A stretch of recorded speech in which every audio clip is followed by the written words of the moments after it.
I want to welcome everyone to our first subcommittee hearing of the 118th Congress with the USDA's Inspector General. I'm pleased to be joined today by the subcommittee's distinguished ranking member, Mr. Bishop, and other members on the subcommittee as we begin the fiscal year 2024 process, and I know more members will be filtering in. I want to welcome our witnesses today, Phyllis Fong, the Inspector General, who's accompanied by Steve Rickroad, Acting Assistant Inspector General for Audit, Jenny Roan, Assistant Inspector General for Analytics and Innovation, Kevin Tyrell, Assistant Inspector General for Investigations. Ms. Roan, I understand you'll be leaving at the end of the month to become Executive Director of the Pandemic Response Accountability Committee.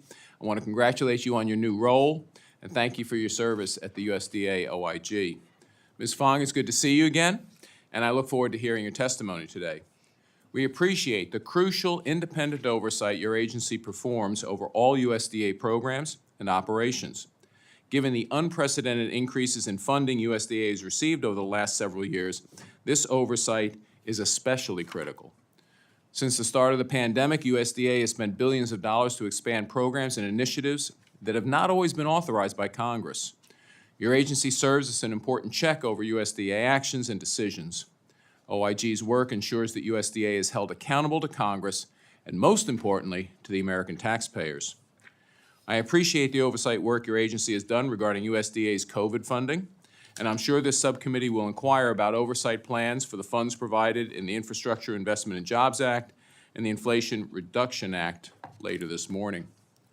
These two laws provided over $52 billion in additional dollars to USDA, and monitoring these funds is going to be critical to prevent fraud. I look forward to hearing more about your agency's oversight plans and needs to be able to effectively monitor these funds. While I remain concerned about USDA's spending, I've become increasingly concerned that the department has been stretching its authorities beyond congressional authorization or intent, which makes your agency's work even more important to maintain program integrity throughout USDA. Again, I appreciate you being with us and look forward to today's hearing. I'd also like to remind everyone that we will abide by the 5-minute rule for questions. Please make sure to push the talk button on your microphone before and after speaking. I now turn to my colleague, Mr. Bishop, for his opening remarks. Thank you very much, Dr. Harris, and I'd like to also welcome each of our witnesses and thank you for appearing before us. As I stated in previous years, I've always been a big supporter of your office. You're largely unsung heroes in the battle against waste, fraud, and abuse. And I want to congratulate you for your diligence over the years and want to probably inquire about your work ongoing this year. I've had some concerns, and particularly, for example, in FY22, your audit work identified $388 million that could be put to better use in the office's investigative work, led to 240 convictions of individuals and entities that were engaged in criminal, civil, and administrative wrongdoing. I can't understand how important this work is to America. Our rural communities and agriculture industry affect the lives of every single American almost every single day. And USDA's programs help ensure that we continue to produce the most abundant, the highest quality, the safest, and most economical food and fiber anywhere in the industrialized world, food for our families, as well as materials for a wide range of American industries from construction to medicine. Your work ensures that the more than $250 billion in annual appropriations that our committee and Congress entrust to USDA are used most effectively, including more than $77 billion in pandemic response activities and $8.3 billion in infrastructure investments, which will reshape our country and which will keep us at the cutting edge in decades ahead. Realizing what's at stake, Congress has to be sure to provide both oversight and resources necessary for OIG to continue to do your job. As a great nation, we can accomplish much, but it makes that need for the OIG's services that much more important. I look forward to working with my colleagues to continue to support your efforts, but I'd also like to take the opportunity to ask about a few cases where oversight is obviously needed.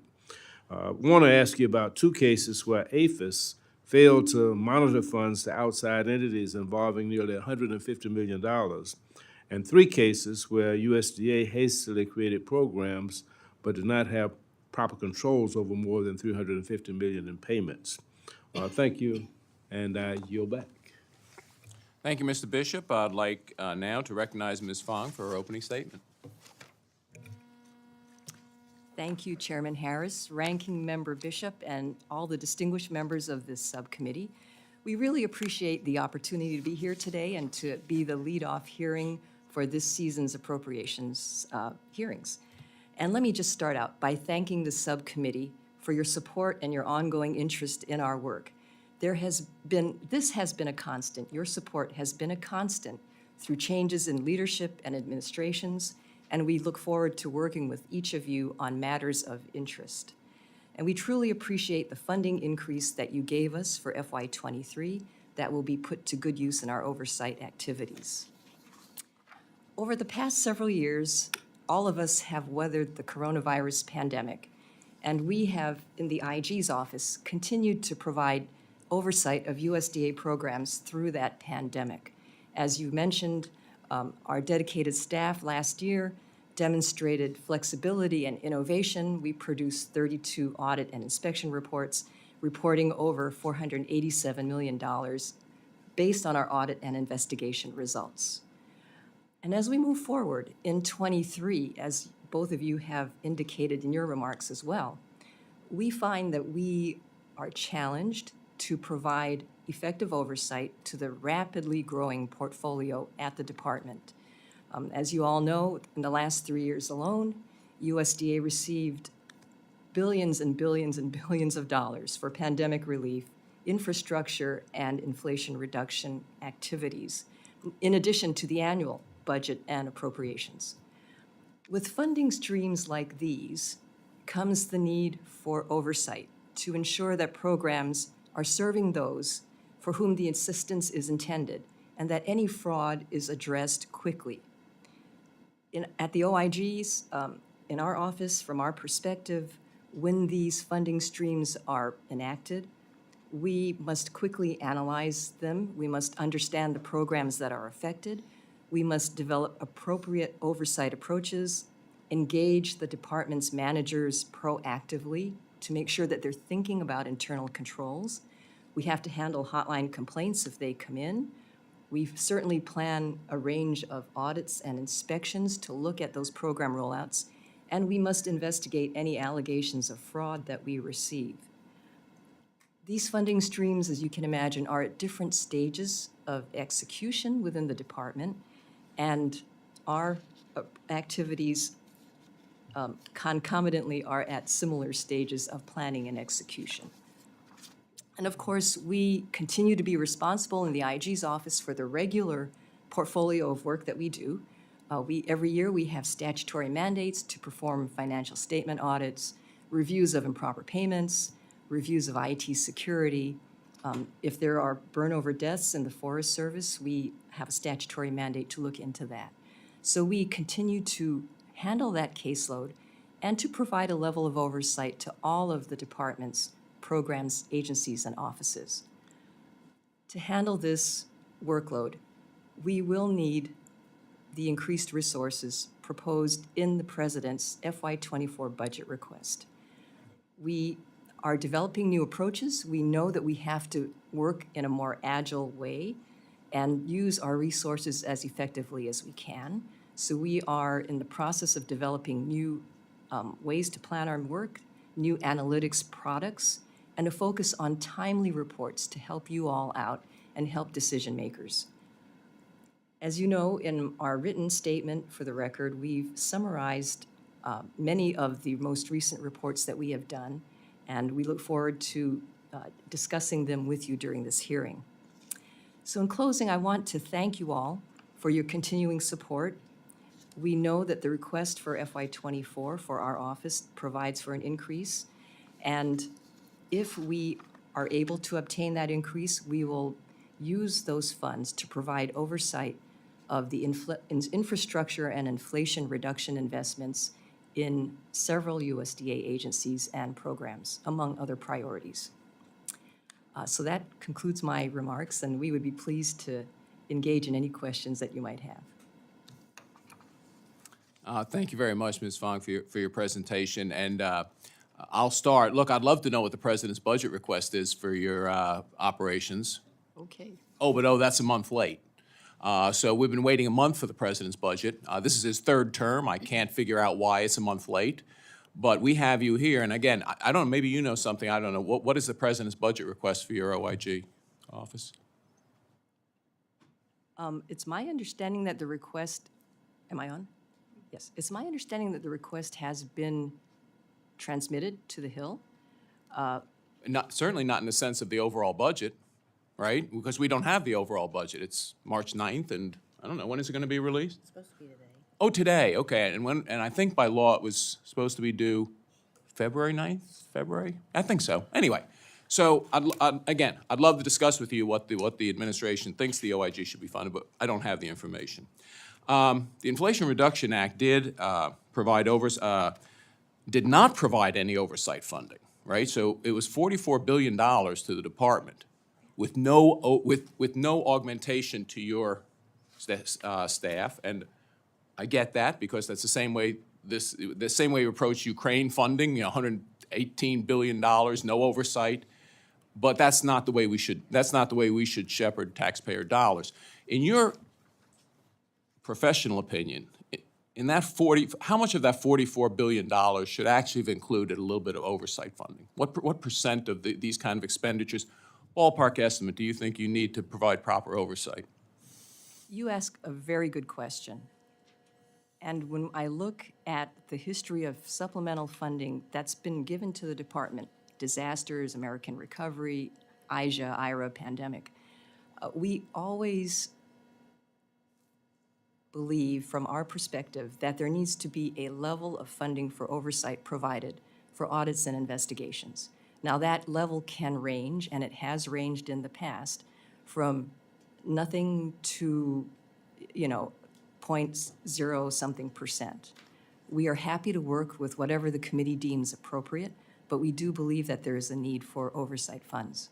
And look, I couldn't agree with you more. I mean, we are stewards of it. These are not our dollars. These are taxpayer dollars. We should never treat them as our dollars. We should treat them as the dollars that hardworking American men and women have worked hard to earn and have to turn over to a government that they think, although decreasingly so, is actually dealing with these responsibly. So let me talk a little bit about the SNAP program, because that's one of the programs that received a whole lot of additional funding. Just conceptually, what is the incentive for a state to actually properly manage those funds? I mean, is there a disincentive? I mean, if they don't qualify people adequately, is there a disincentive for the states? The delivery mechanism for SNAP is very complex, as you know. The department provides the funding to the states, who then implement the program through determining eligibility of recipients and managing and administering the program. And USDA sets the policies, provides guidance and direction. Over the years, there have been different kinds of incentives and disincentives that FNS has had the authority to implement. As you may know, we've done a body of work looking at some of those prior incentives and disincentives, found some challenges. FNS, I think, has responded to those initiatives, and be happy to talk in more detail about some of that. I would appreciate that. Would you agree that one of the major incentives we could actually provide to a state is actually a cost share? I know they cost share administrative costs, I get it, but actually cost share the program itself. 10%, 5%, what is affectionately referred to as skin in the game. States have no skin in the game right now, do they, financially, except for the administrative costs? That's a very interesting thought. I don't think that we've studied that aspect of it, and would be interested in taking that back to my staff and mulling that over. All right, well, thank you very much, and I won't take up all my 5 minutes. I'll turn to Mr. Sanford. Thank you very much, Ms. Fong. You've been quite busy over the last few years, and I want to call your attention to two reports on programs from 2018 that were stood up very fast in timelines. The programs were intended to alleviate the impact of increased tariffs on U.S. farm exports. The Agricultural Trade Promotion Program, ATP, and the Market Facilitation Program. For ATP, you found that USDA awarded $300 million to applicants who may not have been the most meritorious because it did not have proper controls over its grant programs and did not have sufficient documentation about the reviews performed on applications and the selections made. Your report concluded, quote, "We are unable to attest to the merits of the 59 ATP grants USDA awarded in fiscal year 2019, totaling $300 million. For MFP, you found that producer records did not always fully support the amounts claimed on producer applications, and you estimated that USDA overpaid an estimated 150,313 producers by more than $57.2 million total. You had similar findings about the food box program. I'm sure that there was great pressure on the agencies administering these programs to get that money out fast, but taxpayers also want their money handled prudently. What tools do you have in your toolbox to get the agencies properly prepared to operate these programs before mistakes are made like those that were obviously made in 2018 and 2019 when these programs were stood up? Yeah, you pose an excellent question. And frequently, when funding comes down for new initiatives to respond to crises or difficult situations, as the trade tariff situation was, there's tremendous pressure from the industry and from the public to get relief out as soon as possible. And there's certainly a priority on that. What tools we have in the IG's office is, you know, we do not run the programs ourselves. So our tools involve sitting down and communicating with program agencies to say, in the past, these are the aspects of your programs that we have looked at. We can offer you some insights based on what we know about your programs. We can offer you some thoughts about internal controls, things to look out for in grant programs and loan programs to make sure that you're funding eligible, you know, recipients. But ultimately, and then of course we have other tools to go in and do reviews at the end and look at whether the assistance really was paid out to people who were eligible and deserved it. In the end, it's up to the program officials to take our advice and our work and to make those decisions on program delivery. And those are the tough decisions.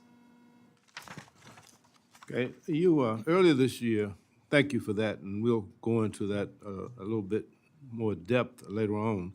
But earlier, you released a report on 2018 and 2019 operation of the Plant, Pest, and Disease Management and Disaster Prevention Program under APHIS. And you found some serious problems, that APHIS couldn't provide an accurate total of the total number of awards it made and how much each received.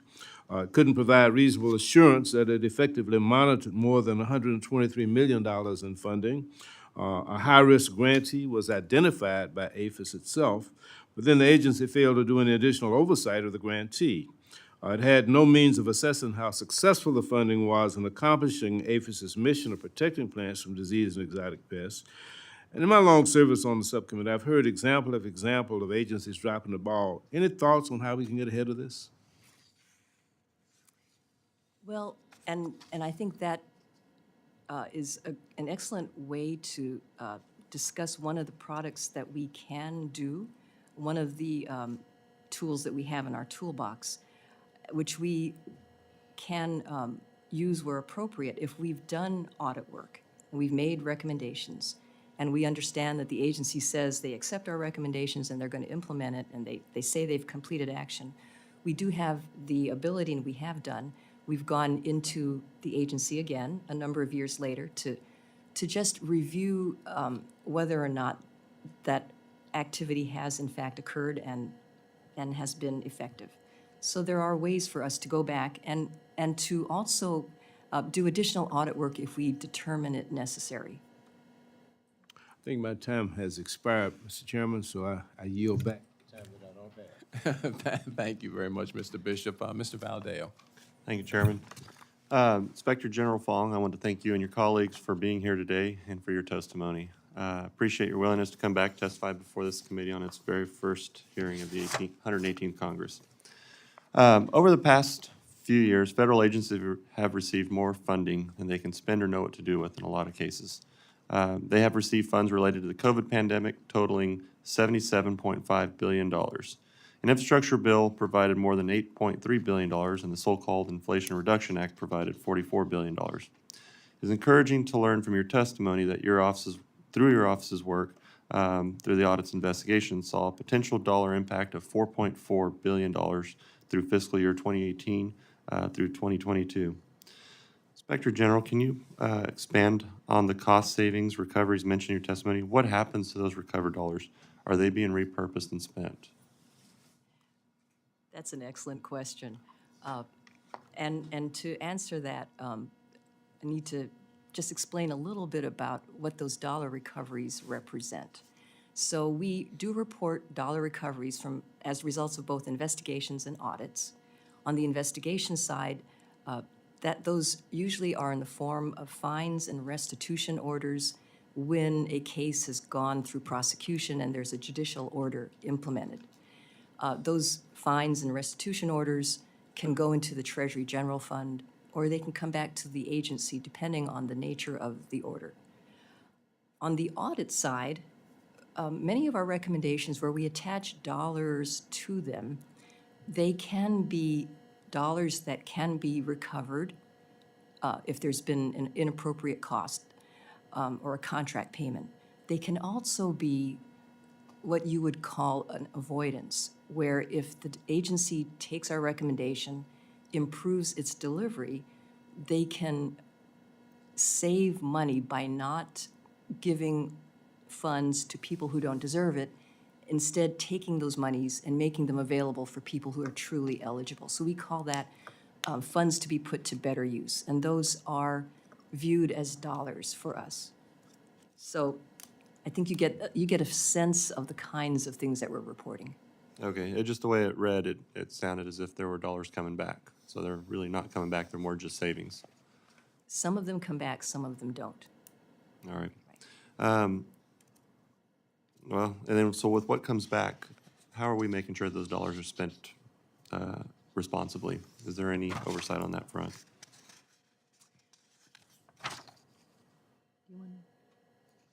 Okay, I'll take a crack at that. Where we make specific recommendations to an agency, say if we think that there's been a contract overpayment or a grant that shouldn't have been made, our recommendations will frequently be to the agency to review that transaction and, if appropriate, pursue collection. So it then becomes the agency's responsibility to engage in debt collection if appropriate. We don't normally track that ourselves. We could have further dialogue with your staff if you're interested in more on that. I am. All right, thank you. And then in your testimony, you also state you'll continue to investigate allegations of threats related to safety and integrity of our U.S. food supply. Inspector General, this is critical. Our growers across the country, many of whom are located in the Central Valley, work really hard to ensure the safety and integrity of our food supply every day. It's an unfortunate reality that there are threats to such a vital resource. As I have said many times before, food security, in my opinion, is national security. Inspector General, please explain to the committee your plan to address and reduce these threats, and how will you hold certain stakeholders accountable? Much of the work that we do on food safety and security, in that sense, comes to us as a result of allegations or complaints to our hotline, where an individual may become aware of a situation where there's been contamination or some inappropriate activity at a food processing plant or in an agricultural situation. When we get those allegations, we do take them extremely seriously because contamination of the food supply is of the utmost importance to all of us. At which point our investigation staff will evaluate it.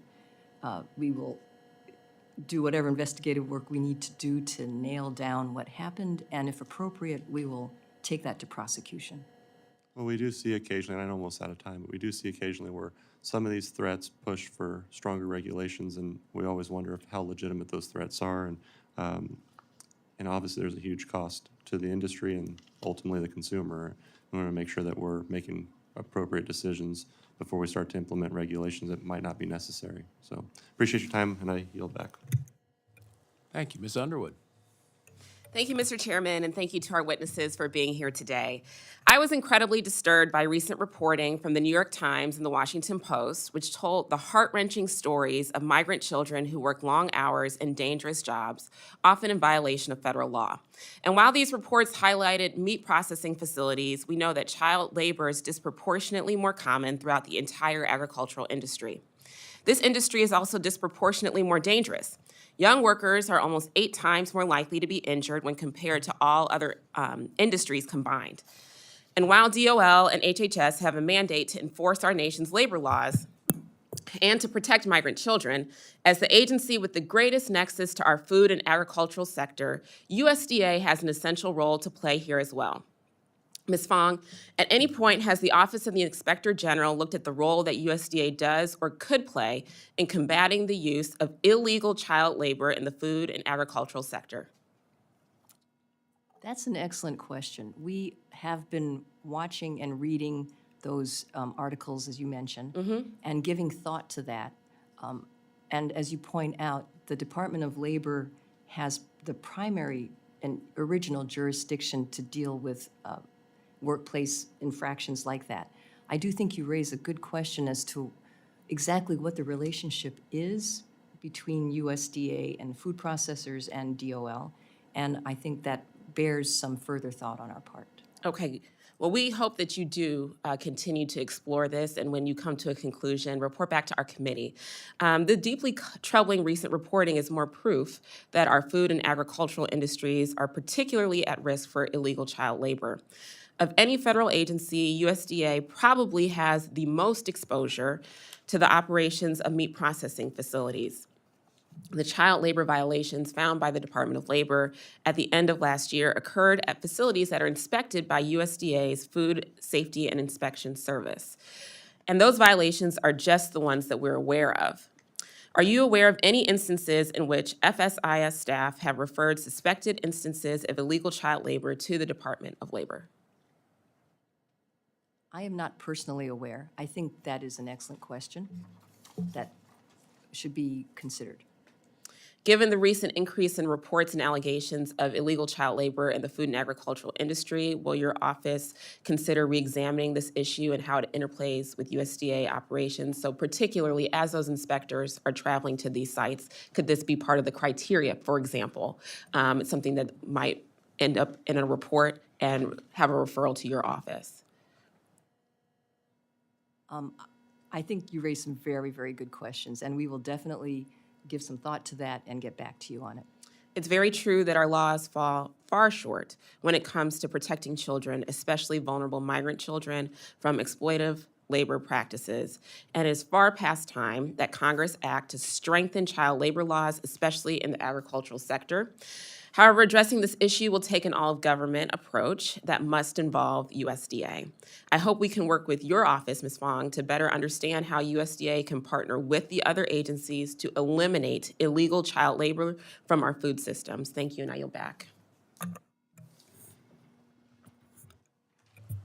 Ms. Hinson? Well, thank you, Mr. Chairman, and Ranking Member Bishop for holding this hearing today. Inspector General Fong, it's great to see you. Thank you so much for coming before our committee. I look forward to working with you to make sure you can fulfill your mission for oversight at USDA to ensure that Iowa taxpayer dollars and American taxpayer dollars are being spent efficiently. Throughout the past several years, as you referenced in your opening comments, you've received a lot of additional dollars to these departments. So your work is especially vital to make sure that those dollars are being spent in accountable ways, minimizing the waste associated with that, and ensuring that the department is effectively supporting and protecting American farmers and rural communities like those that I'm proud to represent in Northeast Iowa. So my first question today, USDA is given the important task, of course, of overseeing the purchase of agricultural land by foreign entities under the Agricultural Foreign Investment Disclosure Act, requiring the disclosure of obviously foreign acquisition of American ag land. Failure to report that can result in penalties. And recently, an internal USDA memo revealed that the department did not assess a single penalty for failure to report foreign acquisition of American agricultural land from 2015 to 2018. So we had that 3-year gap there, even as the number of foreign acquisitions increased substantially during that same period. So that is really where my concern lies as we face these increased threats from foreign actors, specifically the CCP. Is your office conducting oversight of the USDA's enforcement of these penalties? We have become aware of the issue, as you mentioned, and are aware of the work of the Congress on this matter. And I think it's safe to say that we are reviewing the information that we have to determine what we can do to be of assistance. I think that the department is required to file these reports annually. We have not seen the most recent report yet, and we look forward to seeing that, to see if there's been any change in approach since the last one. But I would this just certainly- say specifically, that's of huge concern as we're looking to take on this big threat that China faces. We've seen an increase, substantial increase over the last 10 years of their intent to buy our land. So that's something that we would be very interested in knowing what your approach is and what their response has been in making sure that they are actually assessing those penalties and reporting that information. Want to move on to another topic about cybersecurity. Obviously, very important to agriculture, and in recent years, we've seen some cyber attacks that target critical infrastructure. They are severely aimed at disrupting our food supply and our energy supply chains as well. In your testimony, you noted your work with USDA to shore up security of information technology resources, but also noted that they are still operating with an ineffective level of security there. So could you briefly describe some of the cybersecurity risks that you may be looking to tackle and who the biggest perpetrators are? We do, as you mentioned, an annual assessment of the department's cybersecurity profile, and the department continues to be at a less than successful level there. As you might know, as we do those assessments, we go into the different agencies and take a look at their cybersecurity practices to see how vulnerable they might be. We've pointed out many recommendations over the years on things that need to be addressed. There are times when we become aware of cyber incidents through the department or otherwise, and we work very closely with an all-of-government approach to make sure that the department is aware of the situation and addressing it. Steve, I invite you to offer comments if you would like. So as Phyllis said, we do have a robust approach for assessing information security and technology at the department. One of the things I wanted to highlight was recently in the past year or two, we've also started doing engagement where we're looking at what is the level of sophistication needed for someone to come in and access certain parts of the department. What is the level of sophistication an actor would need to do that? We don't look at it from a perspective of who it is. We look at it as of what could you do to get access to a system or into past the firewalls of USDA. We have a contractor that's working with us, and we have a program now where during the year we periodically go to different parts of the department and do an assessment to look in what would be the sophistication needed for a certain agency We have a body of work for that. Obviously, because of the nature of it, we don't talk about it publicly because we'd be revealing how somebody could do that. But we have started that work. It has been very productive. It has been received very well by the Office of the Chief Information Officer. So we have modified our approach to act like somebody who is trying to come in. And depending on the agency and depending on different parts of the department, we had varied results and varied successes. And we do dialogue routinely with the Chief Information Officer, sharing our concerns, sharing what we were able to do inside their platform. We tie all of that also with the FSMA work we do in relation to controls. So when Phyllis talked about controls, we cover the aspects of the controls that are needed based on guidelines, but then we also do the real hard testing of posing as somebody coming in trying to do something nefarious in the system. Well, we're a little sensitive to data breaches here on Capitol Hill, so just please keep us informed if there's anything we need to be doing as the Appropriations Committee there as well. Thank you very much. I yield back. Thank you, Ms. Lee. Thank you very much, Mr. Chairman, and also to our ranking member for putting on this very important hearing. The rising insecurities in the areas of food, agriculture, and economic development, they're staggering, and we must swiftly bring relief to all of our communities. So I want to thank you, Inspector General Fong, and for your testimony, first of all, and for all of your colleagues for being here today. A couple of questions I want to ask you, one specifically relating to the state of California. The glassy-winged sharpshooter pests, they're a serious threat to grapevines, almond trees, and other crops. And I'm hearing concerns from our farmers that while the glassy-winged sharpshooter program has received increased funding, they're not seeing increased resources at the local level. And of course, without sufficient funding at the local level, the glassy-winged sharpshooter will proliferate to a point where control will be inhibited. And I'm wondering if you've assessed this issue and how can we ensure that farmers have the support that they need to address these pests that impact not only crop production, but the economic viability of our farmers and the entire state. We are becoming aware of that situation. It sounds like a significant threat to agriculture in California. At this time, we have not ourselves looked at that program. We do routinely look at what APHIS is doing in terms of delivering its overall portfolio. We don't have any current information on how that particular program is operating.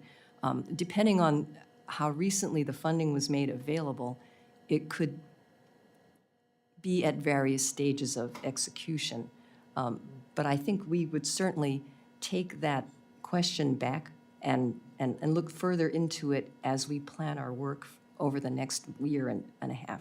Thanks very much. And would you either call myself or report back to the committee what you're finding? Because I'm hearing from a lot of farmers that the resources just aren't there at the local level. So it could be caught up in the bureaucracy, but also it could be other reasons, and we'd like to know so we can get the funding to them. Secondly, food is medicine. Been working with Secretary Becerra and USDA Secretary Vilsack to scale food as medicine, which is the integration of food-based interventions into healthcare to address food and nutrition insecurity.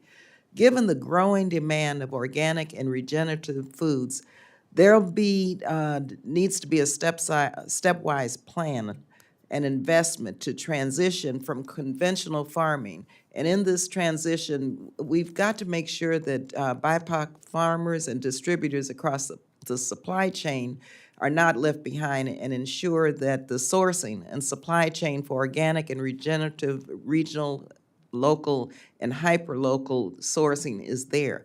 So your assessment at USDA, I'm curious about the programs that account for non-monetary benefits of building equitable and regional organic and regenerative agriculture to supply the demand for higher quality food as medicine in healthcare. And I'm talking about the non-monetary benefits and the assessment of USDA programs to work to ensure that we're not leaving the smaller, local, and regional BIPOC-led organizations behind, because this is a new frontier, and we've been working on this for many years, and we finally are able to look at some pilot projects now, which of course reduce the incidences of diseases such as diabetes. So this is a big deal, and I'd like to find out how we are assessing the outcomes of this. That's a very interesting question. And looking at it from the perspective that we bring to the table, at the IG's office, we have done quite a bit of work in the organics program to make sure that that program is running effectively and the money is really going to truly organic producers, as opposed to producers who say they're organic, but they're doing conventional agriculture. We've also done a body of work looking at public and private partnerships, outreach, and reaching out to new and BIPOC and other kinds of farmers and ranchers. I don't think that we've necessarily melded those two portfolios of work together. And so I think you raise a really interesting question. We have done a lot of work in both of those pots. So I will take your thoughts back as we engage in our planning process to see if there's any way that we can meld those approaches. Thank you very much. This probably is cutting edge because we will have non-monetary contributions and benefits. And so we have to have a way of assessing that. So thank you very much. Look forward to hearing from you. Thank you. Thank you. Mr. Klein. Thank you, Mr. Chairman. Thanks to our witnesses for being here. For Ms. Fong, the OIG recently conducted an audit of SNAP waivers. I want to go back to SNAP.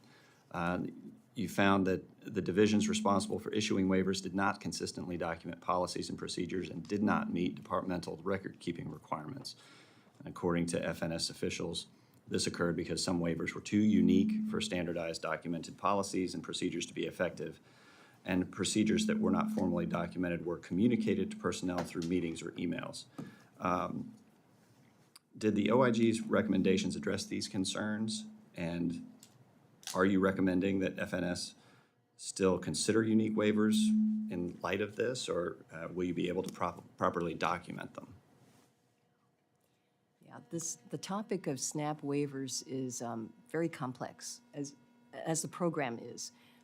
And we recognize that FNS has the authority to issue waivers where appropriate, where it determines that there is a need for a waiver if the program delivery situation is such that the regular approach is just not going to be effective. So in looking at how those waivers are implemented, we've wanted to see if the agency has a good way to make those decisions, to make sure that those decisions are documented and supported and that they're made consistently so that the states know what to expect.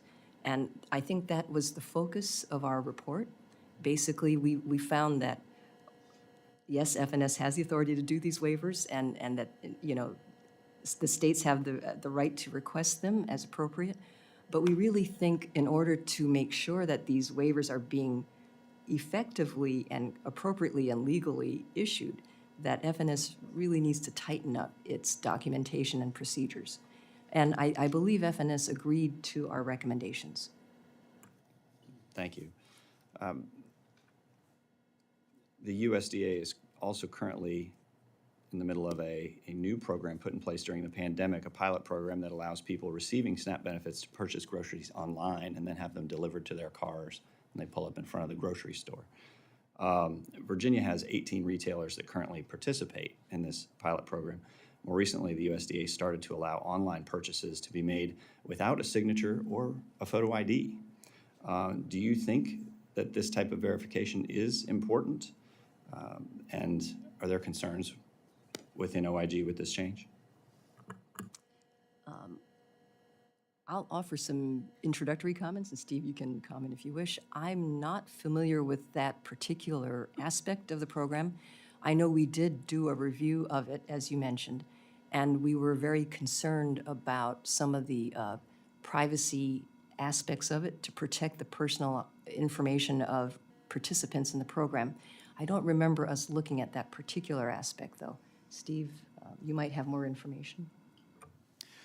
Yeah, so I would add, balancing the privacy concerns versus my professional concerns. As an auditor, obviously, I want to make sure that I see identification, that you're meeting the requirements of whatever it is. So I think there is a balance that is there that FNS has in regards to, having a social conscience as well as delivering program benefits. We have done work before with FNS that deals with, and what we're talking about is kind of like self-certification or no certification. We have done work in the past with FNS. We provided recommendations that talk about the certification process. So professionally, yes, me as a professional auditor, I would like to see some type of identification. But I also recognize that, there's also the privacy aspect of it. And that's a difficult balance that the agency has to balance. That would be my personal and professional comments. But you don't think that as people take advantage of the SNAP program, that some seeding of that privacy concern needs to take place? I mean, you're participating in a government program. And there has, I would think that out of respect for the taxpayers, that verification takes precedent. I would say yes. I think there is a need for more of that type of information and disclosure. I would also say I think there's a great opportunity here for FNS to, in regards to outreach, share elements of the program and to share that, there should be, some expectation of who is receiving benefits. Again, I think it's that balance of privacy versus program delivery. And again, like I said before, me professionally, I would like to see some type of identification to receive those type of benefits. Thank you. Thank you very much, Mr. Newhouse. Thank you. Thank you, Mr. Chairman. I want to thank Ms. Fong, all the witnesses, and all of your support staff behind you here for being with us today. Very much appreciate your important work. Certainly things like congressional intent and efficient use of taxpayer dollars is one of the most important tasks that all of us have. So thank you for your work in that area. Reading through the testimony and your verbal testimony as well, I've got some similar concerns to Mr. Bishop's about the APHIS program. And let me just preface by, I truly respect the work that's done at APHIS, but I gotta say that your report came as a little bit of a surprise that APHIS apparently has little or no controls on the critical work that they're doing, specifically with the Plant Pest and Disease Management Disaster Program. In my area in Central Washington State, my neighbors, growers are, huge challenges with pests, with diseases. I can tell you, I'm a farmer myself. It's a constant battle to keep up with. Sometimes I feel like the little Dutch boy with his thumb in the dike. And so we depend on that work. So a little bit about questions about your findings and the corrections that APHIS is making. And I'm glad to see that. But do you know, or does APHIS know, if there were any critical projects that I guess you could say fell through the cracks throughout the last few years? And are you confident that with the new systems in place that APHIS will no longer have these problems? And Ms. Fong, you touched on this, but in general, and this is, I think, very critical, what does follow-up look like? After you make your recommendations, how can you and how can we be confident that actions taken, corrections are made, and we can move on as we intended? Yeah, I think that's an excellent point, that follow-up is a responsibility that belongs to all of us. Certainly, we in the IG's office have a responsibility to make sure that our recommendations, that we get a response to them, that if the agency agrees to follow our recommendations, that they take that to final action.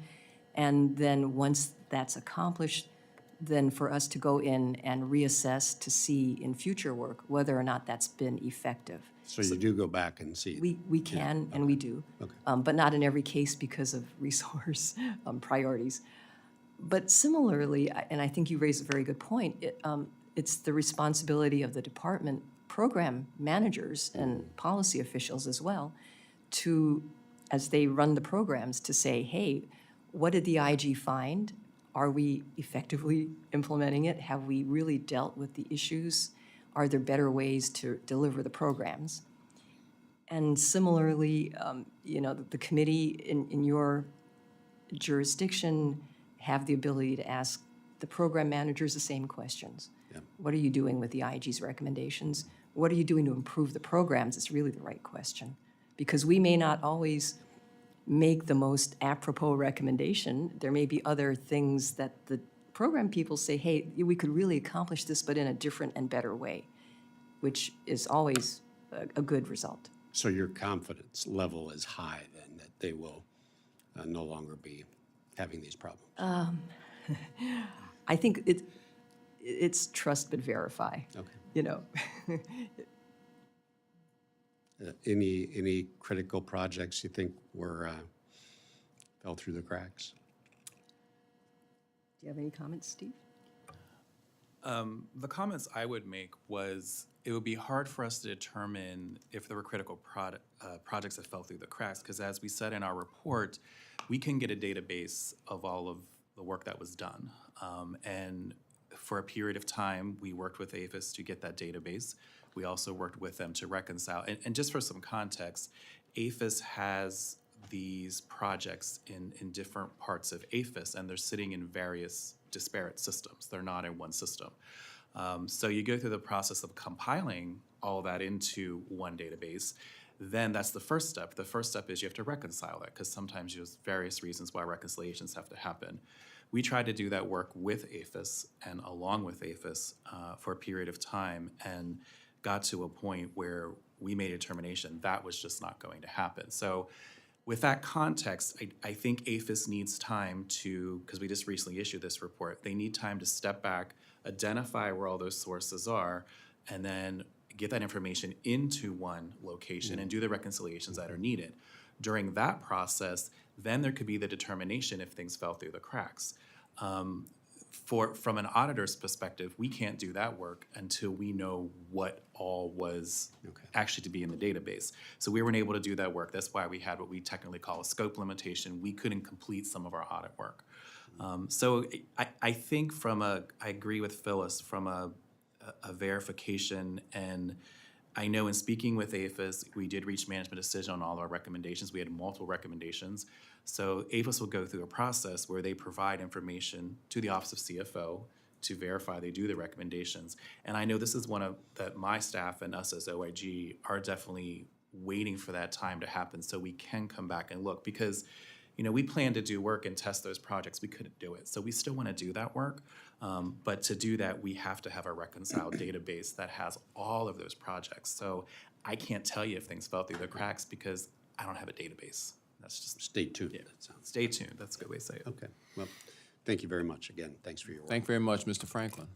Thank you, Mr. Chairman. Inspector General Fong, thank you very much for you and your staff, your team being here today with us. I'm a new member to the committee and have the privilege to represent a Florida district that we think now may be the largest ag district east of the Mississippi. So a lot of your work is vital to my constituents, and appreciate all your hard efforts there. A specific question, and a lot of my others have already been touched on, but first, a more specific one that's near and dear and timely for us. And in years past, after natural disasters, USDA has worked with state governments to set up block grant programs that ensure appropriated disaster relief money gets into hands of producers as quickly as possible. My district, Florida 18, was recently devastated by Hurricanes Ian and Nicole back to back. Do you believe that USDA is able to effectively collaborate with states like mine in initiating block grant programs that, at least from our experience in the past, seem to have little to no waste or fraud? And then can you speak to their successes in the past? Yeah, that's a very good question, and it brings to mind a project that we did a couple of years ago in Florida, the Florida Citrus Block Grant Program as a result of the 2017 hurricanes. And in that instance, FSA, the Farm Service Administration, Farm Service Agency, successfully partnered with Florida to deliver assistance to the citrus farmers. Now, when we went in and took a look, we found that there were some challenges, but overall the program was effective. We did point out a number of payments that should not have been made to people who were not eligible. And there was a duplicate payment. But that being said, the recommendations we made were to the department to work with Florida to find out what happened and to take appropriate action. So I think that's an example with your own state of where that kind of block grant program can work.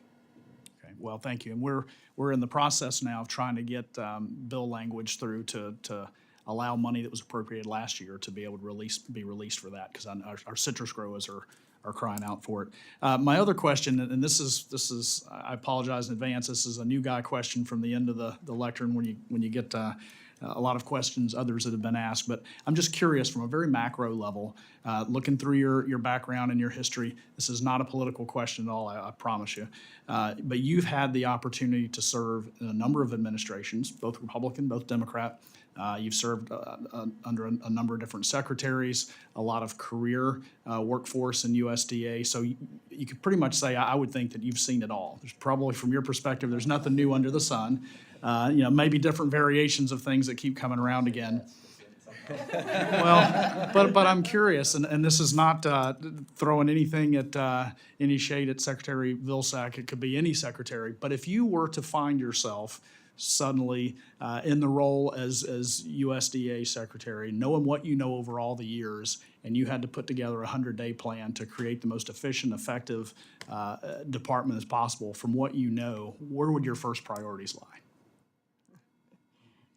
Well, I'll just start out by saying I don't think I've seen it all. I find that I'm constantly in a learning mode. And I can't imagine being the Secretary of Agriculture, because that is an incredible portfolio from a policy standpoint. What I would say to address your comments, just based on my own background and experience, which is coming from what you would call the back office operation side of the department, is that I would personally want to make sure that the department's operations are as efficient and effective as they possibly can be. And I'm talking about things like financial management, cybersecurity, program delivery, measuring program delivery and how effectively the programs are achieving congressional intent. Strategic planning, that kind of focus is what I would be wanting to spend my time on. And then that would be overlaid with all of the challenges that we see every day, as you know, with responding to these situations, the pandemic, infrastructure initiatives, climate change, equity, all of the big policy issues of the day. As they intersect, that's where the challenge and the fun can be.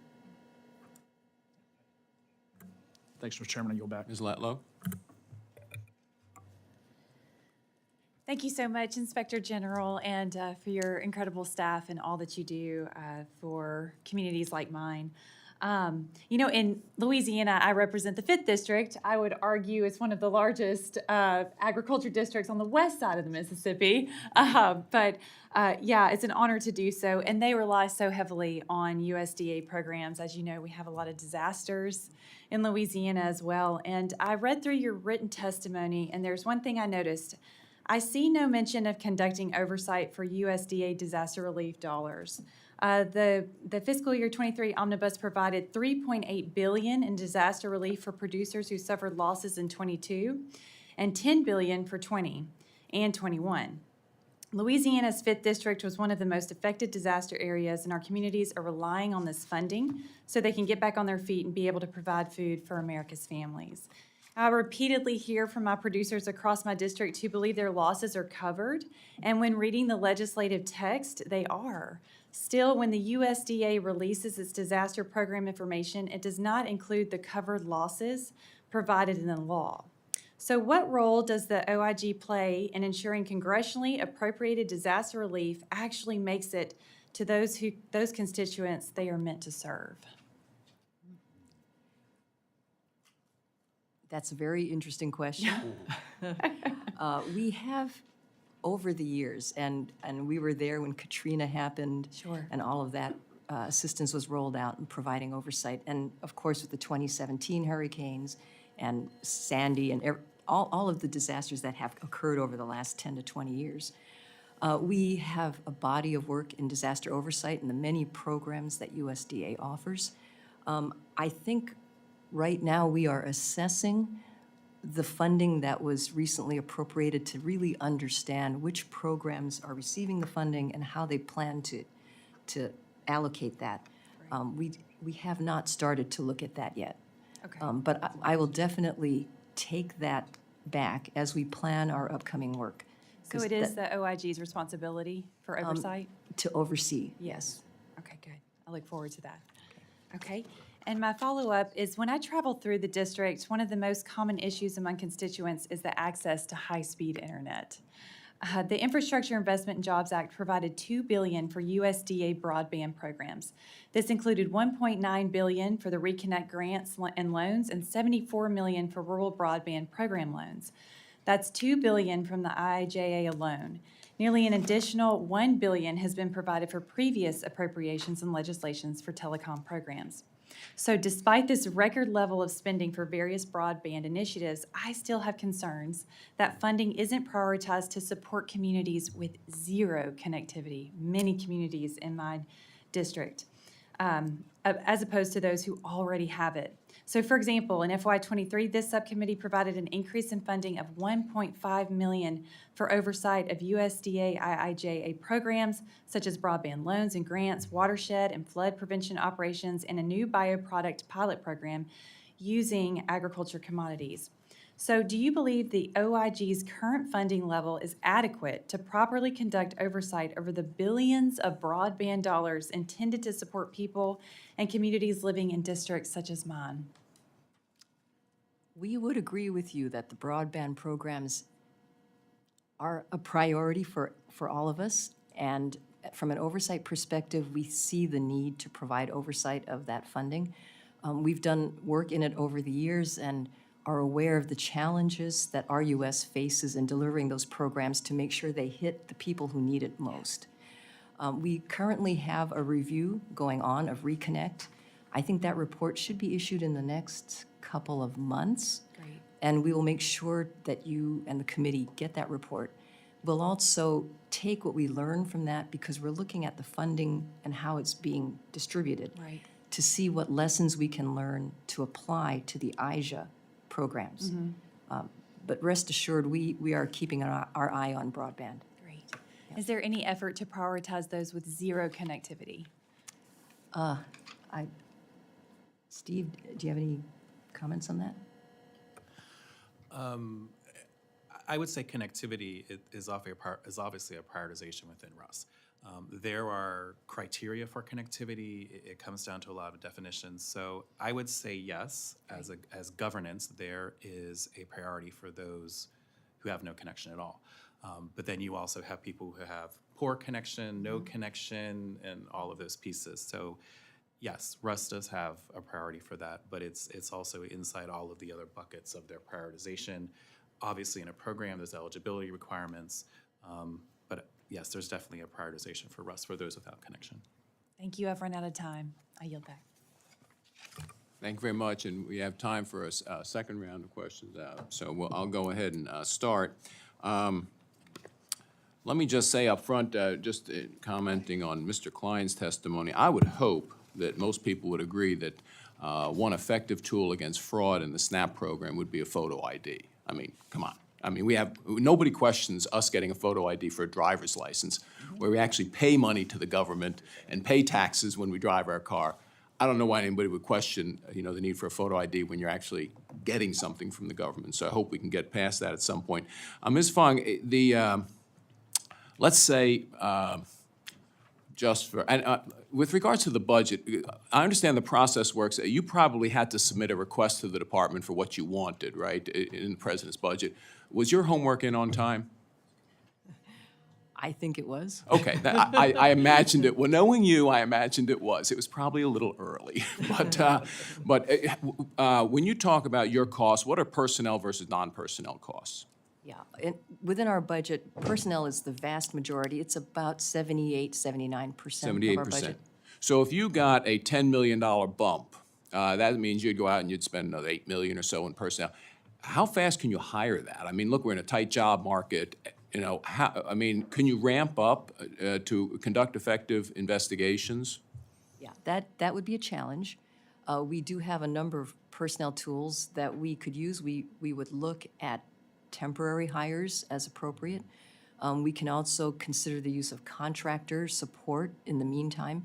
We would probably cobble together an approach, short-term, mid-term, and long-term, which is actually what we're doing with our IJA situation, where we received an appropriation for Forest Service oversight from another subcommittee to look at the Forest Service programs. And we are looking at different ways to ramp up our hiring. But you're right, it's not something you can do overnight. Right, and that usually, whenever a whole bunch of resources is put somewhere, yeah, it sometimes becomes a challenge to actually spend all those resources, and that's why actually the OIG office is so important when we backed up the dump truck of money in the last few years and poured it out. I mean, we need oversight, and I appreciate the oversight that you've done. I wanted to comment on the Commodities Credit Corporation, but I don't think this is going to be a squabble between us and the Secretary. I mean, the Secretary, I think, is using it for unauthorized programs by Congress. I think he's using it as a slush fund, but I don't think you get involved in that. We may come back and ask you about, the partnerships for climate-smart communities, whether or not you plan to look at whether or not these 141 pilot projects were awarded, again, because it wasn't an authorized program by Congress, so I don't know what they're doing over there, but hopefully you'd provide some oversight to that. With regards to there was one program I did want to ask you about. The USDA awarded approximately $670 million as part of the COVID supplement plan to 14 nonprofit organizations and one tribal entity under the Farm and Food Workers Relief Grant Program. My understanding is that the United Food and Commercial Workers Charity Foundation, the Union Charity Foundation, received over $141 million. But there were certain instances when non-union workers went to sign up for the payment because they were one of the entities that distributed payments. Union representatives were on hand to recruit workers to sign union authorization cards. Now, that seems like using federal taxpayer dollars as bait to conduct a union organizing activity, which is clearly in violation of the law, clearly violation of the law. Are you aware of this happening? Are you undertaking any investigation of this? No, I personally am not aware of the situation. I recognize that the program is there, it exists. It's there to help workers defray the costs of COVID equipment.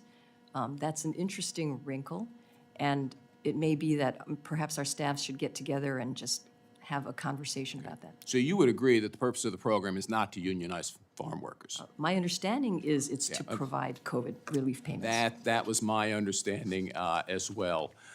With regards, I'm just going to follow up, briefly on the nutrition spending. Because I have to believe, because your testimony is, for instance, that FNS waivers were not properly documented. I mean, again, give me an idea. I mean, is this because states really don't have an incentive to conduct this program with regard to American taxpayer dollars? I'm not sure that our work would conclude that. Okay, I get where you're going, but I am very concerned that we are, that the states, and again, I worked in the state legislature before. We were always happy when the federal government came up with a program where 100% was paid for by the federal government, because that was money coming into the state, which we actually encouraged the most come in as possible. And to me, that encourages fraud and abuse. But anyway, that's just my editorial comment.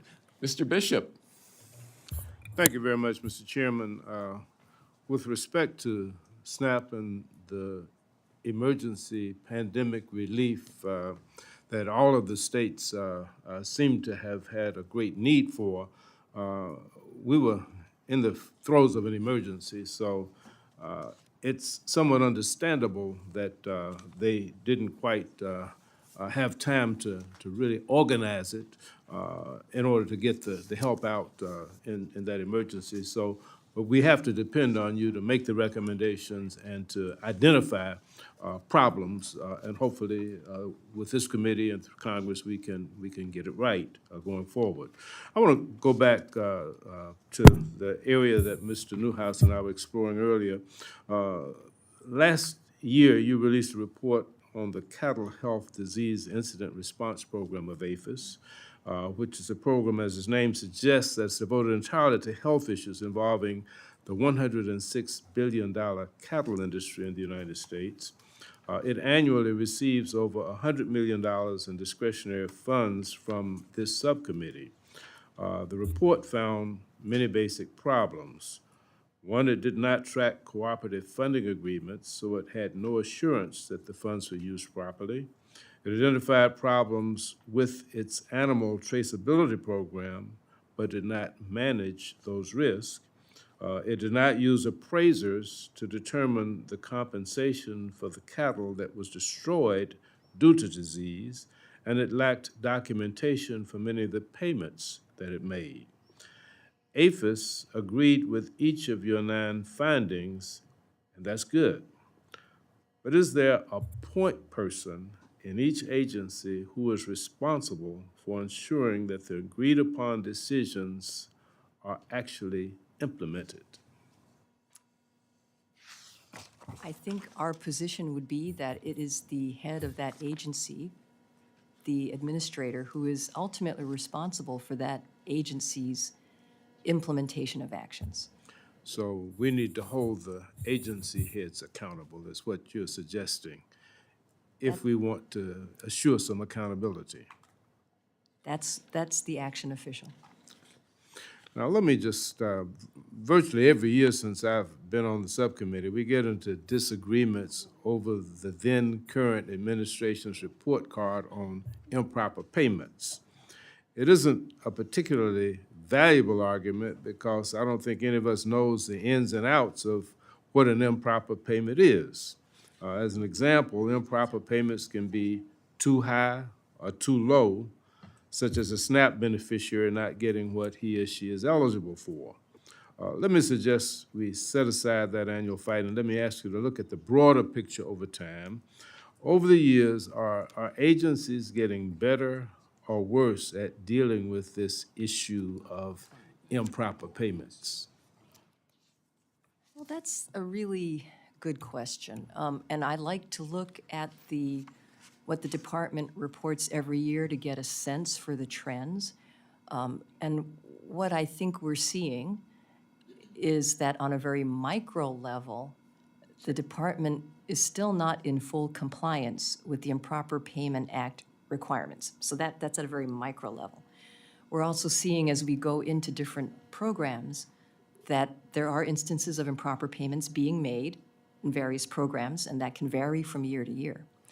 I'm also keeping an eye on the overall improper payment rate that the department reports, and we saw the overall rate increasing for a number of years. Then it came down significantly in '21. I understand it's starting to go back up again in '22. Not really sure what's driving it because each year different programs' rates vary. So one year it could be this agency with its programs, the rates are going up. Next year their rates could come down, but another agency could go up. So you know, there's fluctuation.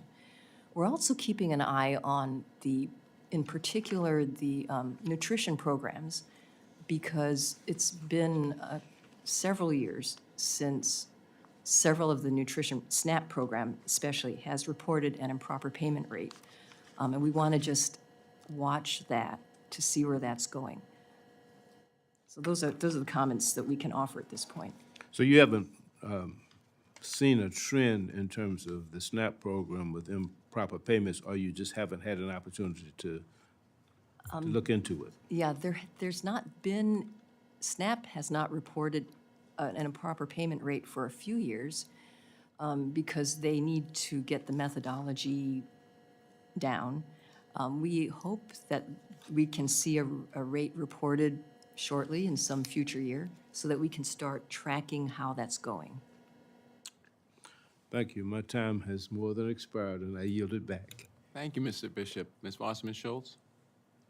Thank you, Mr. Chair. I'm glad we're here kicking off the federal government funding process today, and the USDA is a great place to start. So many American families rely on the programs provided by the department, from farmers to single mothers raising her 2 kids. These programs matter. Back home in Broward County, where I'm from, we have 150,000 households that use USDA's Supplemental Nutrition Assistance Program. Mr. Chair, in your home state of Maryland, you have 772,700 Maryland residents, or 13% of the state population, that are on SNAP. These are popular programs, and they're good investments for Congress. Yet Republicans demand that we cut funding levels. Groceries are 11% more expensive than they were a year ago, and your solution is to cut funding for nutrition assistance? It's inexplicable. This attempt to save roughly $146 billion in discretionary spending would seem more sincere had Republicans not just torn a huge hole in the budget by handing huge tax cuts to billionaires. In fact, if you add up the tax cuts from the last 3 Republican tax reforms, and you'll need a big calculator to do this math, Republicans added more than $4 trillion to our nation's debt for tax breaks that benefit just the top 1%, and that was just made even more clear in our presentation from CBO yesterday. Yet now we're lectured on fiscal responsibility. Your budget shows your true values, and it's clear that while Democrats put people over politics, Republicans value the wealthiest 1%. But putting that aside, I want to talk specifically about citrus. For more than a century, Florida has been a leading citrus-producing state with more than 500,000 acres of citrus groves producing 70% of the nation's orange juice. Not only are citrus fruits delicious, something I think we can all agree on here, even if we can't agree on everything, but they're also rich in vitamins and minerals, making them a vital part of a healthy diet. The citrus industry is also essential for our state's economy, contributing $6.76 billion to Florida's economy in 2020 and supporting over 45,000 jobs. Unfortunately, the industry faces significant challenges. Citrus greening disease has decimated citrus trees across Florida, resulting in significant crop losses and reducing yields, forcing it to invest in new technologies and research to combat this devastating disease. Despite these challenges, the citrus industry remains resilient and continues to innovate to ensure its survival. Growers are adopting new production techniques, investing in research, and working together to fight citrus greening. In recent years, the Farm Service Agency has provided relief funding to the citrus industry through the Florida Citrus Block Grant. My question is, in 2021, you released a report reviewing the Florida Citrus Block Grant program, correct? That's correct. And can you share with us what your overall conclusions were in that report? Yes, we found that overall the program was a good partnership between the department and Florida, but that there were some improper payments made to producers who were not eligible or who had not complied with some of the requirements, and there was a duplicate payment. So we asked the department to go back and work with Florida to fix those issues. Thank you. So, sounds like those were more minor run-of-the-mill things than egregious problems typical of programs like that. But the block grant provided industry-saving money and was implemented well generally by the agencies in the state of Florida, correct? Yes. Unfortunately, we still need that block grant. Congress appropriated $3.7 billion in aid for agricultural losses due to Hurricane Ian, but the citrus industry isn't eligible for that funding, Mr. Chairman. My colleague, Representative Scott Franklin, and I introduced H.R. 662, the Block Grant Assistance Act, to fix this and save our industry, vital to the state of Florida and our economy. We all hopefully love Florida orange juice. I'm not seeing any Californians. Oh, I'm sorry, I'm sitting next to one. They produce good oranges too, but they're eating oranges and ours are juicing oranges. And so we want to make sure that the health of the citrus industry remains vital from the Pacific to the Atlantic. And I urge my colleagues to join us in this effort. Thank you so much. I yield back the balance of my time. Thank you. Mr. Klein. Well, at least she ended talking about something she was working on that was bipartisan, because boy howdy, when she blew in and just lit up this room with very, very pointed remarks about the fact that somehow Republicans are responsible for President Biden being Would the gentleman 1 yield? month would the late. gentleman yield 30 seconds to me? Just a second. Yes, sir. Just as Mr. a Chairman, I will reminder- always. Thank you yield. very much. Just as a reminder, it was the Democrat Democratic-controlled Senate, Democrat-controlled House, and Democrat president who signed in slashing the food stamp program last year because they are the ones who cut the COVID extensions. I yield back to the gentleman from. And I would say that now, as a member of the Budget Committee, in addition to the Appropriations Committee, we have been waiting and waiting and waiting and waiting for the president's budget. And finally, we see it today. And what do we see? We see deficit spending into perpetuity, and we see tax hikes to pay for that deficit spending. So forgive me for being a little bit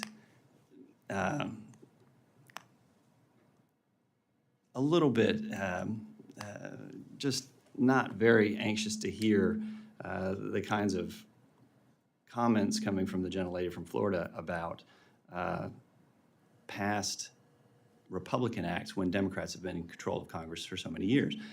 I am pleased to hear her support for block grants, because those can serve as an effective way to deliver funds more specifically to localities where it's needed, but not encumber these end users, whether they be farmers or whether they be recipients of broadband or you name it, with the regulations that find their way down from Washington.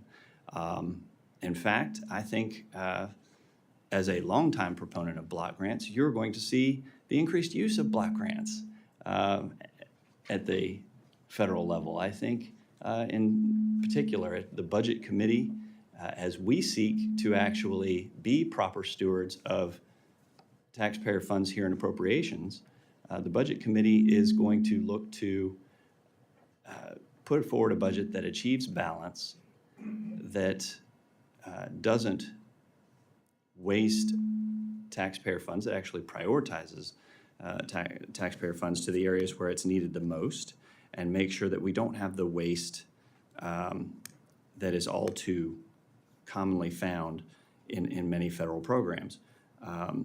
The USDA has come today with a reputation for finding that waste and for making corrections. And I want to commend you for targeting in many different areas the waste that has been seen in some programs. But we would like to work with our colleagues on both sides to make these necessary changes so that taxpayer funds are used effectively. But if all we're going to get is just a bunch of political diatribes, then it makes me much less interested. But let me just go ahead and get back to the conversation we were having.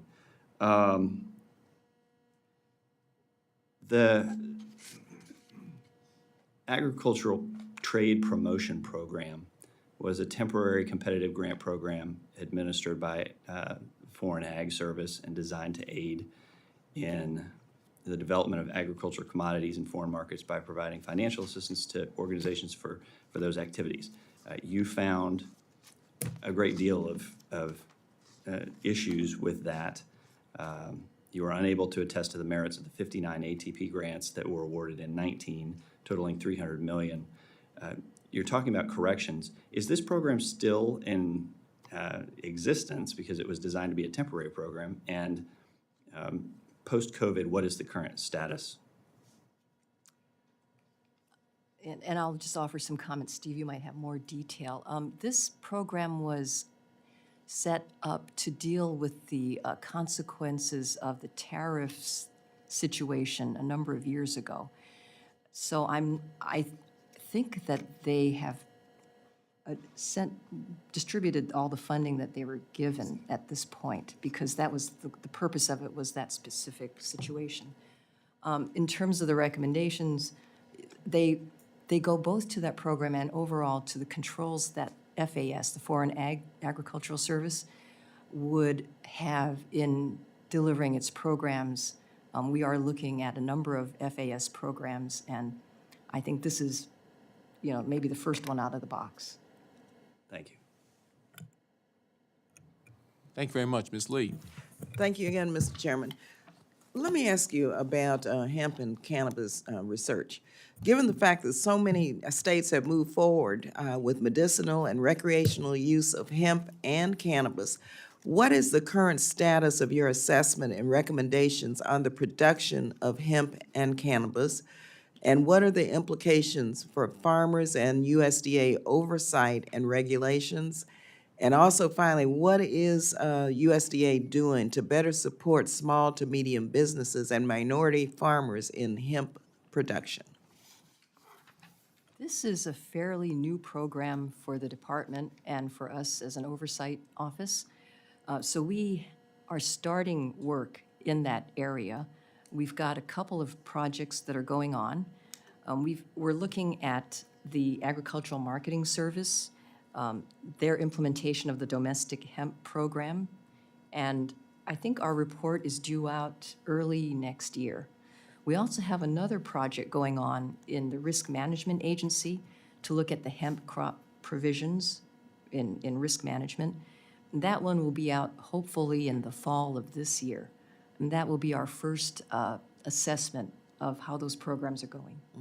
Do you have a special lens, though, to look at small to medium-sized businesses and minority farmers in hemp production? Because once again, we could see some huge gaps, and then we will be told that you can't do any closing the gaps or repairing the damage of the gaps that have arisen because we didn't take action to make sure that it was inclusive in the production.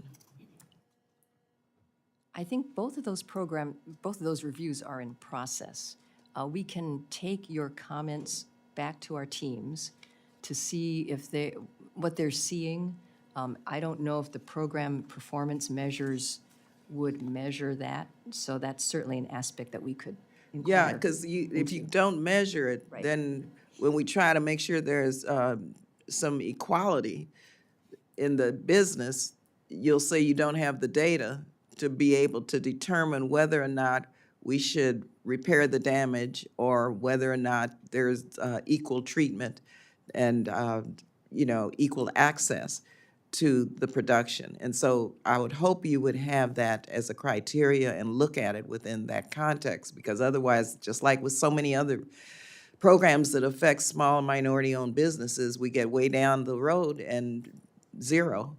And then we're told, well, you can't do anything based on trying to help because you're using race as a factor.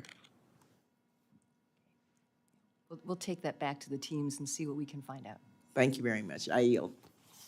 Thank you very much, and I want to thank Ms. Fong again and everyone. I'm sorry. Oh. Should have yelled over here. Before I thank everybody, let me give Ms. Hinson a chance to ask one last round of questions. Thank you, Mr. Chairman. I will be brief, but I just wanted to touch on something that I've kind of heard a theme about from some of my colleagues today, and that is just how do we follow through and make sure the intent, the congressional intent of the law is actually being enforced.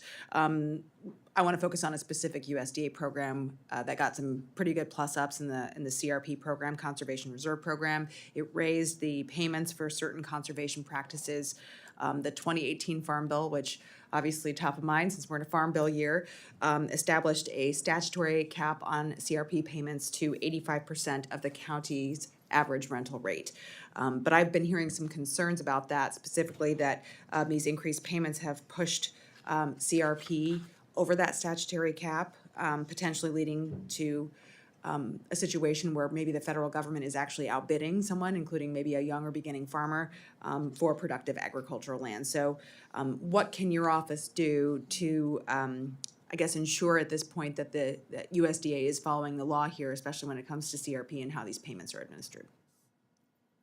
That's an interesting question. I think we have work going on in CRP right now. Steve, I'm going to ask if you have any comments. And I don't know if we're looking at that particular issue, but certainly whenever we look at a program, the first question we ask is, what are the congressional requirements? What's the legislative provision that we're looking at to measure against? So Steve, you may have something to offer on that. I would reference, we recently did an inspection that talked specifically about the Conservation Reserve Program payment calculations. It's a very good informational report that walks through some of the things you're showing with charts that show the increase of the amounts, how the program works. I would reference taking a look at that, and we can provide that to you if we need to. So that's the comments I would add. And in that report, we didn't make any recommendations because we didn't find anything that was noted for recommendations, but it does give a good synopsis of the program. It talks about the payments. It shows the variability and the increase or decrease over a period of time. So I'd reference that report, and we can get that to you if That would you'd be like to great receive. on follow-up if you could get Sure. that to our office, just because I think it goes without saying, the price of farmland is rising very rapidly in states like Iowa. We have great farmland, great producers, and I think we need to be doing everything we can to make sure these programs are helping, not hindering that opportunity, especially as we look at trying to get that next generation into farming. And then one real quick question to wrap up today. I think we agree broadband connectivity is obviously a huge part of what you do, and in terms of opportunities for our rural communities, it can be the true equalizer for them. USDA programs like Reconnect obviously serve an important role in building out that infrastructure. So you noted your office's plans to do a complete review of Reconnect. And I would just ask, what can Congress do and USDA do to ensure that that funding for broadband deployment is reaching the communities that need it the most? What's your advice there, or general thoughts? I think what I would suggest is that our report should be coming out in the next month or two. And if there are recommendations and findings there, that we share that with you and the committee, and then take the dialogue from there as we plan future work. Great. Thank you. I appreciate it. I yield back, Mr. Chair. Thank you very much. And Mr. Bishop, if you have some remarks before I close?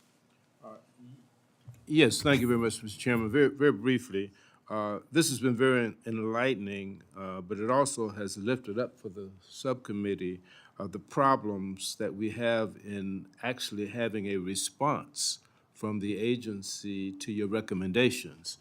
And it suggests that perhaps as we draft our bill, we might want to put some report language in there to designate or to put some requirements that the various agencies have a point person that reports directly to you in response, in reaction to the recommendations and to the implementation of the agreements. And we might want to consider putting some timetables and some specific direction to the agencies to do that. Would that be helpful to you in being able to know to what extent your recommendations are being followed? I would welcome the chance to work with you and your staff, the subcommittee and its staff, on any language in that area, because there is, we do have established relationships within each of the agencies, where at the staff level, we have constant communication going on. And there are statutory requirements and other requirements that agencies, when they receive one of our reports, they have to respond within a certain number of days as to whether or not they agree with us and what they're going to do. So there are some systems that do exist right now, and I think maybe what might be useful is a dialogue between our staffs as to what is working and what perhaps poses challenges, and move forward from there. I agree with you, but as I understand it from your testimony today, there have been recommendations, and in many instances, the agency has agreed with them, and they have agreed to comply, but have not yet, in fact, done so. So I guess our frustration is how we get them to respond so that you don't just make a recommendation and it goes unanswered, or they agree to do something and they don't in fact do it. So we welcome your assistance in developing that language that we can perhaps put in, and of course, if that would include dialogue. But we do want to be able to relieve all of our frustration in having some real response to your recommendations. I look forward to that. Thank you very much, and I echo the gentleman from Georgia's sentiments. It's a good point. It's great. Again, all of you do a great job. You are the first line of protection for the American taxpayer, that our dollars are spent correctly, the way Congress intends them to be spent. But the agency does have to provide adequate feedback that they, in fact, when they agree with your recommendations, that they are following in the plan of implementation.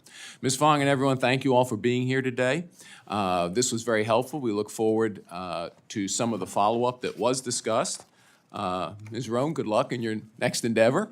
There may be some members that would also like to submit questions for the record. Please submit any questions for the record to the subcommittee staff within 7 days. In closing, again, thank you all very much for coming before us this morning, and we look forward to working with you as we continue the FY24 agriculture appropriations process. The subcommittee is adjourned.